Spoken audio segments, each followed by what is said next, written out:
Okay, so CSS trace server. By default, this is set to off, so you wouldn't see any messages. But let me show you what this is. So let's set it to messages, and you see these messages here if you open this window, and you go to the output and you select CSS language server. So VS Code communicates with a language server. In this case, there's two right now, because we have these three files open: JSON, SCSS, and CSS. So there's only these two language servers instantiated now. And if you set it to off, you won't see anything here when you're coding.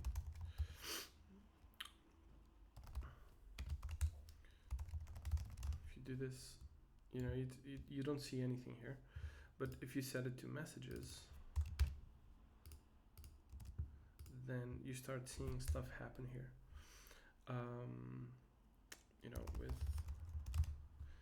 And this relates to the communication between VS Code and its language server. In this case, CSS's language server. And if you set it to verbose, then it's nearly impossible to understand what's going on, because it's just so many lines of code. So many lines of text.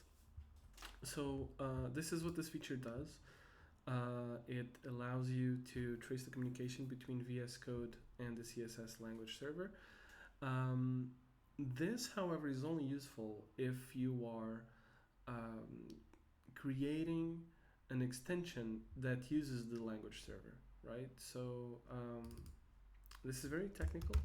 So I think for most people, you can just leave this as off and you won't see anything here, and that's fine.